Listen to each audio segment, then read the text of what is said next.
Disclaimer. March 23, 2020, 8 a.m. Eastern Standard Time.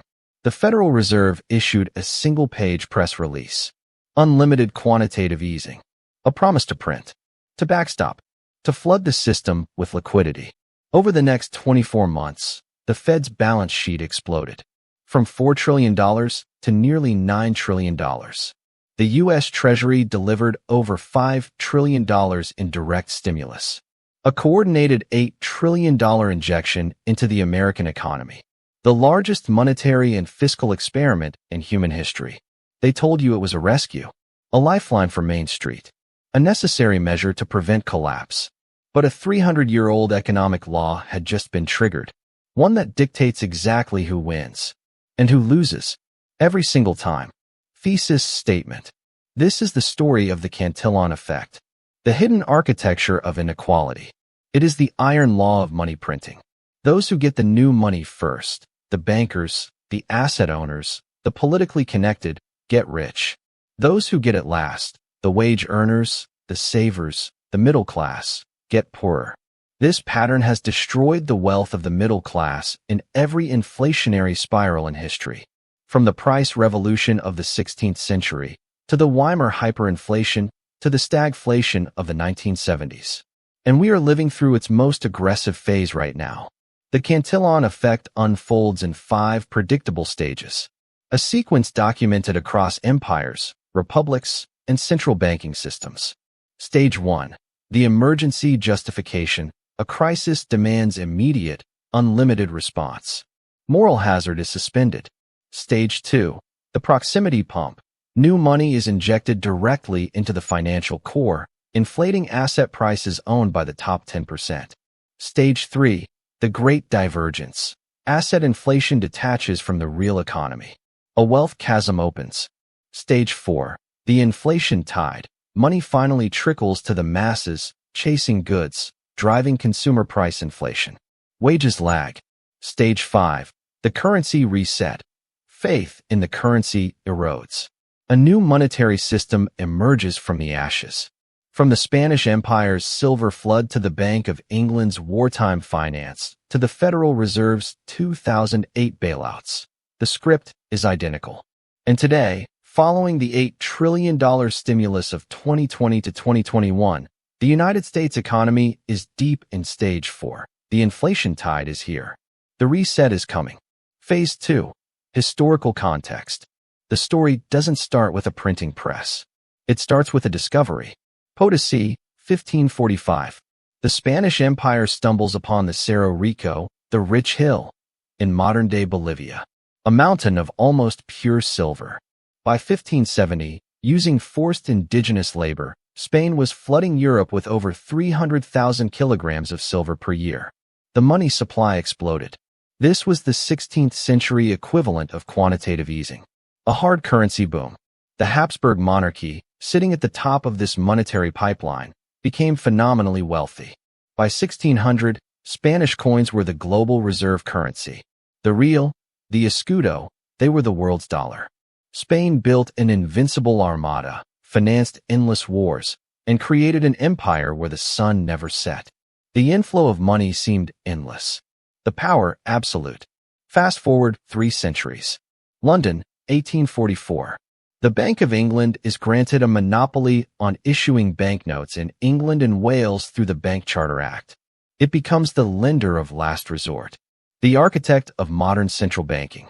By 1914, on the eve of World War I, the pound sterling was the undisputed anchor of the global financial system. Over 60% of world trade was financed in sterling. The City of London was the nucleus. The British Empire, the greatest financial and geopolitical power in history, was built on this credit system. It appeared as stable as the gold it purported to represent. Now, the modern chapter. Washington, D.C., 1971. August 15th. President Nixon closes the gold window. The U.S. dollar, the Bretton Woods world reserve currency, is untethered from any physical commodity. It becomes a pure fiat currency, backed by nothing but full faith and credit. This was the ultimate liberation for monetary authorities. The ability to create money, Truly, out of thin air. No silver mountain needed. No gold reserve constraint. By the year 2000, following the defeat of inflation under Volcker and the peace dividend of the 1990s, the US dollar's dominance was total. It comprised nearly 70% of global foreign exchange reserves. Wall Street was the new city of London. The Fed's power was uncontested. The system was described as the Great Moderation, a perpetual machine of stable growth. The stage was set. The tool, absolute control over the currency, had been perfected. They just needed a crisis to use it. The fatal decision/turning point. The fatal decision is never made in a vacuum. It is always presented as the only choice. September 2008. The global financial crisis craters the system. On October 13th, Fed Chairman Ben Bernanke, Treasury Secretary Hank Paulson, and New York Fed President Tim Geithner convened the CEOs of America's 9 largest banks. They present a single sheet of paper. The terms of the Troubled Asset Relief Program, TARP. $125 billion in capital injections forced upon them. One CEO, Richard Kovacevic of Wells Fargo, reportedly protests. He is told it is not optional. It is a mandate. This was the Rubicon. The moment the Federal Reserve explicitly transformed from a liquidity backstop for the banking system into a direct allocator of capital and credit. The Cantillon Effect was formally institutionalized. New money would be created and channeled directly to the financial core. The initial TARP was $700 billion. The Fed's balance sheet ballooned from $900 billion in 2008 to $4.5 trillion by 2015. They called it extraordinary. But the warnings were there. In 2010, Bernanke gave a speech titled The Economic Outlook and Monetary Policy. He was asked about the risks of this unprecedented expansion. His answer, the problem with QE is it works in practice, but it doesn't work in theory. A stunning admission. They were flying blind. The establishment consensus solidified. Deflation was the only enemy. The risk of inflation and the corrosive inequality of the money printing process was dismissed. Austerity for the public. Liquidity for the banks. Nobody in power asked the critical question, what happens when the next crisis hits and extraordinary policy becomes the only policy tool left? They didn't have to wait long. February 2020. A virus. And on March 23, 2020, the Federal Reserve made the decision that locked in the pattern. Unlimited QE. A blank check. The final moral hazard. The $8 trillion experiment. They told you it was to save the economy. But they were following a 300-year-old playbook. One that guarantees 2 outcomes. The consolidation of wealth at the top. And the invisible tax on everyone else. The Cantillon Effect was now on steroids. Phase 3. The pattern breakdown. Stage 1. The Emergency Justification. A crisis strikes. The response must be immediate, overwhelming, and unimpeachable. Moral and economic principles are suspended for the greater good. Historical example 1. The Spanish Price Revolution, 1545 to 1648. 1545 * discovery of Potosi silver. Justification. Fund the Counter-Reformation and Habsburg Empire against the Ottoman and French threats. A holy war. The Crown instituted the Quinto Real, Royal Fifth, taking 20% of all silver. This direct pipeline funded state power first. Initial warning ignored. Scholar Martin de Azpilcueta noted the inflation in 1556, writing, "Money is worth more where and when it is scarce." His theory of money velocity was dismissed for a century. This stage lasted over 100 years. The emergency of imperial competition never ended. Historical example 2. The French assignat hyperinflation, 1789 to 1796. 1789 * the French Revolution. The new government confiscates church lands. Justification. Save the Republic from collapse and fund the Revolutionary War. They issue the assignat, a paper currency backed by the land. The initial issue is 400 million livres. It is a temporary measure to avoid bankruptcy. Initial warning ignored. Financier Isaac Panchaud warned that overissue would lead to disaster. He was called a counter-revolutionary. The temporary emergency lasted 7 years, with ever larger emissions to fund wars and social programs. Historical example 3, the Weimar Hyperinflation, 1914 to 1923. August 1914 * World War I begins. The German Reichsbank suspends gold convertibility. Justification, total war financing. The Bergfrieden, fortress peace, demanded unlimited support. The central bank began discounting war bonds, directly monetizing government debt. The money supply, M0, began its climb from 6 billion marks. Initial warning ignored. Economist Karl Helfrich famously stated, "The mark's value is maintained by the productivity of the German economy." He confused nominal value with purchasing power. The wartime emergency justification seamlessly continued into the post-war crisis and reparations, extending the stage for nearly a decade. Stage 2, the proximity pump. New money is not dropped from a helicopter. It is injected into specific nodes, banks, connected industries, government contractors. Those closest to the spigot win. Historical example 1, Spanish silver. The silver flowed to Seville, Casa de Contratación, then to the Habsburg treasury, Genoese bankers, and military suppliers. Result: land prices in Castile, where the elite held estates, rose over 500% in the 16th century. The price of luxury goods soared. The wealth of the grandees exploded. The common soldier and Andalusian farmer saw wages stagnate against rising grain prices. The money reached them last, as degraded coinage and higher prices. Historical example 2, Bank of England and World War I finance, 1914 to 1918. The Bank of England suspended the gold standard and issued new currency to buy war bonds from the government. This money was paid to major industrial contractors, Vickers, Armstrong Whitworth, for munitions. Their stock prices and owner wealth multiplied. Data point * the nominal capital of joint stock companies in Britain doubled from 1914 to 1918. The working class saw wages controlled by the Munitions of War Act while facing rising shop prices. Historical example 3, the 2008 global financial crisis. The Fed created new reserves and used them to buy toxic MBS assets from primary dealers at par value. The TARP funds were equity injections directly into the largest banks. Proximity payday * from market bottom, 2009 to 2012, the S&P 500 financial asset recovered over 100%. Median household net worth, middle class, heavily reliant on home equity, did not recover to 2007 levels until after 2016. Stage 3, the Great Divergence. Asset markets detach from the real economy. A wealth chasm opens, measured not in income, but in balance sheets. Historical example 1, the Gilded Age, 1870 to 1900. Post-Civil War expansion of railroad credit and the cross of gold era of monetary expansion for industry. The divergence * the top 1%'s share of wealth soared from 25% in 1860 to over 45% by 1900. Farm commodity prices collapsed, destroying agrarian middle-class wealth. This was the direct result of monetary policies favoring industrialists and bankers over debtors and farmers. Historical example 2, Japan's bubble economy, 1986 to 1991. The Bank of Japan slashed rates and inflated money supply after the Plaza Accord to cushion the yen's rise.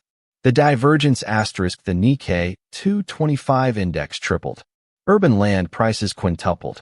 Corporate and financial balance sheets ballooned. Real wage growth for salaried workers remained stagnant. By 1990, the Imperial Palace grounds were mythically valued higher than all the real estate in California. A purely Cantillon-driven asset fantasy. Historical example 3, the Post, 2008, Everything Bubble, 2009 to 2020. Zero interest rate policy, ZRP, and QE drove a relentless search for yield into assets. The divergence data * top 1% wealth share * 2007, 34.6%, 2016, 39.6%. S&P 500 * 2009 low, 666, February 2020 high, 380, over 400% gain. Median real wage growth, 2009 to 2019 effectively flat, rising only 0.3% per year on average. The message was clear. If you owned assets before the money printing, you won. If you sold your labor, you lost. Stage 4. The inflation tide. The new money finally circulates to the broader population, not as asset gains, but as increased prices for goods and services. Wages chase, but never catch up. Historical example 1. The Spanish price revolution's peak. By the 1590s, the massive silver influx finally translated into widespread consumer price inflation across Europe. Data * wheat prices in England increased roughly 600% over the 16th century. Wages for laborers and artisans rose only about 300%. The real wage, the purchasing power of labor, was cut in half over 100 years. The middle-class standard of living collapsed. Historical example 2. The Weimar stagflation, 1919 to 1923. After funding industry and war debts, the devalued paper money flooded into consumer goods. The Tide data * 1919. $1 equals 9 marks, November 1923. $1 equals 4.2 trillion marks. A factory worker's weekly wage might be in the billions by 1923, but it was worthless by the time he bought bread. Savings in bank accounts were obliterated. The middle class was financially annihilated. Historical example 3. The U.S. stagflation, 1965 to 1982. Guns and butter spending for Vietnam and the Great Society, funded by Federal Reserve accommodation. The lag * consumer price inflation hit 13.5% in 1980. Average hourly earnings growth peaked at a lower rate and lagged behind CPI for most of the period. Result: real median household income stagnated for over a decade. The middle-class dream of the 1950s fractured. Stage 5. The currency reset. Faith in the monetary standard is broken. Society demands a new anchor, often after a period of chaos or authoritarian reform. Historical example 1. The Spanish Maravedi. The relentless debasement of the copper Maravedi coinage to fund wars led to a complete loss of faith. The reset. In 1680, a desperate government under Charles II introduced the escudo de plata, attempting a new silver standard. It was too late. Spain's financial and geopolitical power was irrevocably broken. Historical example 2. The French assignat. By 1796, the assignat was literally not worth the paper it was printed on. Barter replaced currency in markets. The reset. The Directory introduced the franc germinal in 1803 under Napoleon, pegging it firmly to gold. Stability returned, but only after a revolution, terror, and the rise of a military dictator. Historical example 3. The Weimar papier mark. November 1923. Currency is dead. Economic life has ceased. The reset. The Rentenmark is introduced, backed by a fictional claim on land and industry. It works because people choose to believe it. It paves the way for the Reichsmark and, tragically, the political stability that brings the Nazis to power. The pattern is non-negotiable. It is a sequence of cause and effect written in the ledgers of history. From silver to paper to digital entries, the mechanics are identical. And right now, our modern system is racing through these stages at a terrifying, compressed pace. Phase 4. Current crisis application. The historical pattern is a 5-act tragedy, and the United States dollar system is now in the climactic scenes. We are deep in stage 4. The inflation tide is here. The money has been pumped. The assets have been inflated. And now, the rising cost of living is drowning the middle class. Stage 5. The currency reset is no longer a theoretical endpoint. It is the next chapter. Current evidence. The tide has turned from assets to goods. Money supply explosion * M2 money stock grew from $15.5 trillion in February 2020 to a peak of $21.7 trillion in 2022, a 40% increase in 24 months. Historically, such a surge has always led to consumer price inflation with a lag. CPI reality versus transitory narrative * June 2022. CPI hits 9.1% year-over-year, the highest in 40 years. The Fed's preferred PCE index confirmed the trend, peaking at 7%. This was not transitory. It was the tidal wave of $8 trillion meeting supply chain bottlenecks and exhausted labor. The wage price lag * from Q1 2020 to Q4 2023, nominal wages grew by roughly 17%. Consumer prices grew by over 19%. The real wage, the purchasing power of a paycheck, fell. The average worker lost ground. Exactly as the Cantillon Effect predicts.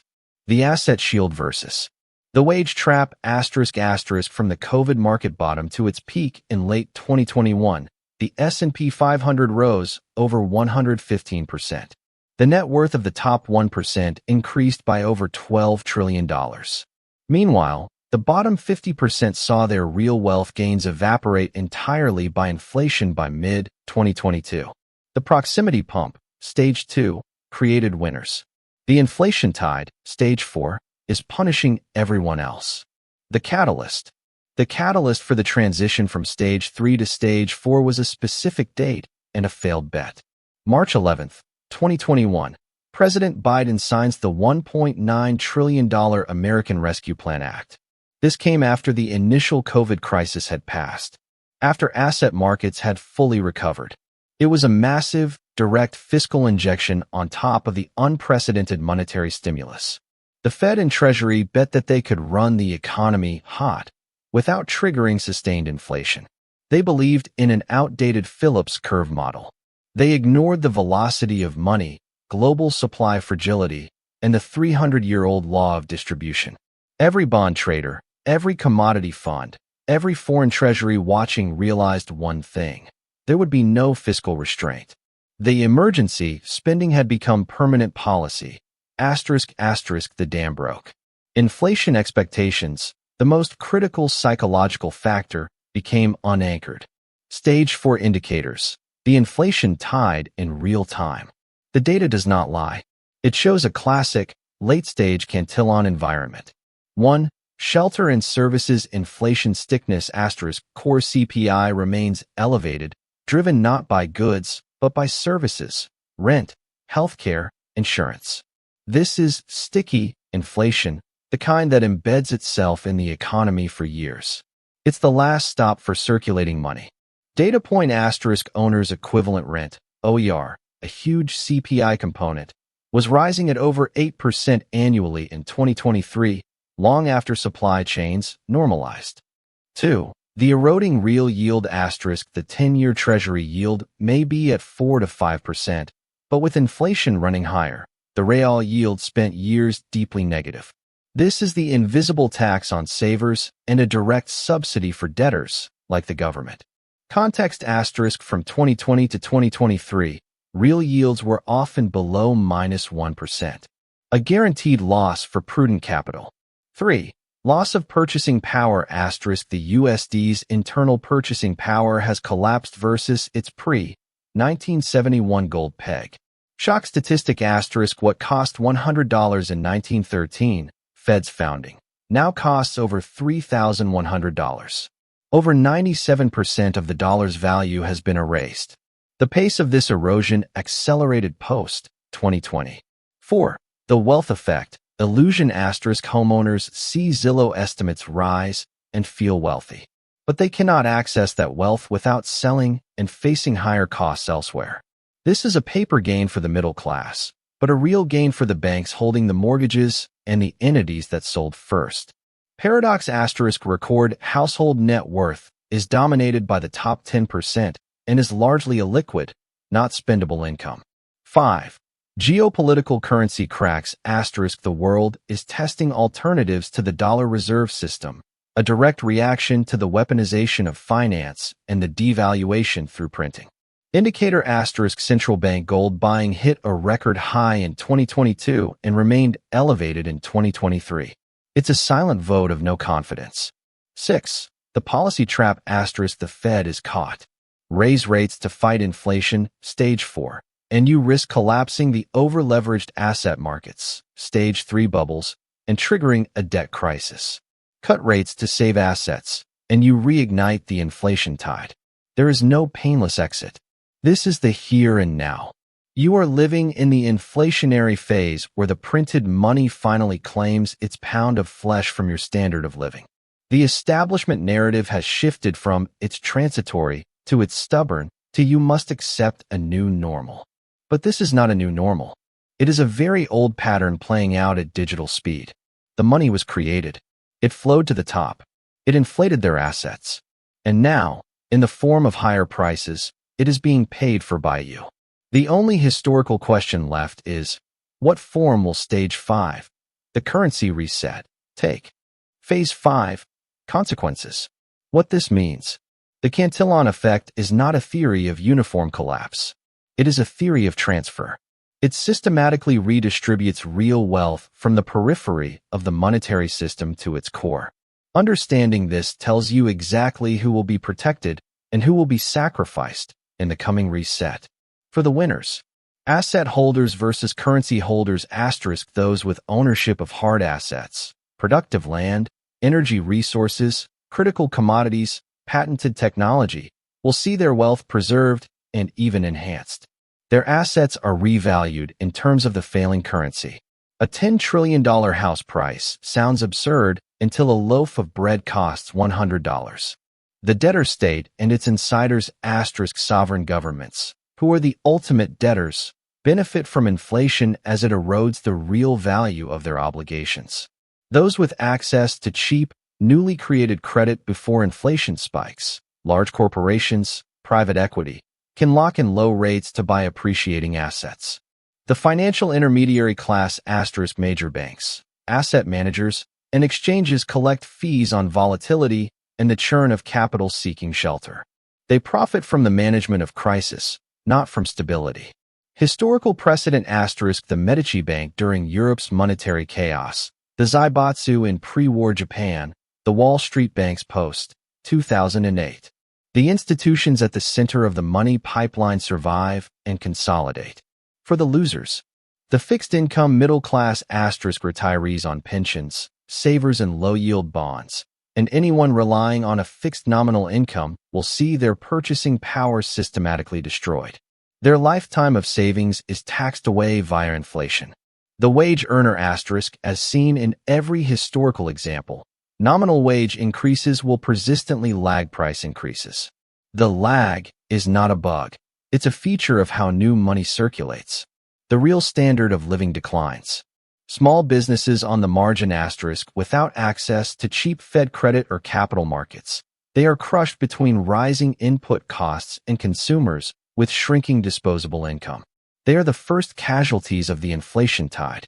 Historical precedent * the rentier class in Weimar Germany, the French bourgeoisie holding assignats, the American savers of the 1970s. The prudent middle class is always the casualty of monetary debasement.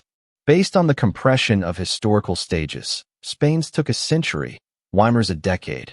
Ours is moving in years. We can project a likely, though not certain, acceleration. Phase 5a, stagflation and political volatility, 2024 to 2030. The muddle-through period. Officially, inflation moderates but settles stubbornly above the Fed's 2% target, 3 to 4%. Real growth stagnates. Political responses become erratic. Price controls, export bans, subsidy wars, and targeted wealth taxes are proposed and sometimes implemented, creating market distortions. Key event to watch * a major treasury auction fails to attract enough buyers at low rates, forcing the Fed into explicit debt monetization, yield curve control. This is the point of no return for confidence in the dollar's integrity. Phase 5b, loss of anchor and parallel systems, 2030 to 2035. As faith in the central bank's control erodes, alternative units of account emerge. Scenario 1. A BRICS plus commodity basket currency, a new trading and reserve currency, backed by a claim on a pool of commodities, oil, metals, grain, gains traction for international trade among non-aligned nations. Scenario 2. Widespread CBDC rollout with programmable features. Central bank digital currencies are launched, ostensibly for efficiency, but used to enforce monetary policy directly on citizens. Expiration dates on stimulus, negative rates enforced. This represents a digital reset within the old system. Scenario 3. Hyperfinancialization of everything. Tokenization of real-world assets, RWAs, on private, permission blockchains creates a plutocratic digital layer of ownership and settlement, bypassing the public dollar for elite transactions. Phase 5C. The new monetary settlement, 2035 to 2050. A crisis, perhaps a global climate disaster, a major war, or a sovereign default cascade, forces a formal Bretton Woods-style conference. The new system will likely be hybrid. Digital SDRs, special drawing rights, for international trade, issued by the IMF, backed by a basket of currencies, gold, and perhaps carbon credits.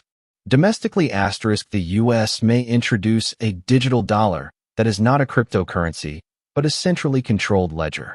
A forced conversion of old dollars to new digital dollars at a potentially disadvantageous rate could act as a confiscatory reset, just as gold was confiscated in 1933. The bottom layer gold and critical mineral resources will reassert their historical role as the ultimate collateral in the background, held by central banks and sovereign wealth funds. The pattern is clear. It is mechanical. It is inevitable under the current fiat debt-based monetary architecture. The $8 trillion experiment of 2020 to 2021 was not an anomaly. It was the logical, ultimate expression of a system that must create ever more currency to sustain itself. The Cantillon Effect is the law of gravity for such a system. The question is not if the current monetary order resets. The question is when and how. The timeline is compressed. Historical precedents that played out over 80 years now unfold in 20. The digital age accelerates feedback loops. Your role is not to panic. It is to recognize your position in the pattern. Are you at the end of the money hose, holding decaying currency? Or are you positioned in assets that represent real claims on resources, energy, and productivity? The reset is coming. It always does. The only uncertainty is whether you will be a casualty of the transition or one of the few who understands that wealth is never destroyed. It is merely transferred. Disclaimer: this video is for educational and informational purposes only. It presents historical analysis, opinions, and interpretations based on publicly available sources. It is not financial advice, political advice, or a prediction of future events. All historical comparisons and references to modern countries or governments are theoretical and should not be interpreted as claims, certainties, or endorsements. Viewers are encouraged to research independently and draw their own conclusions.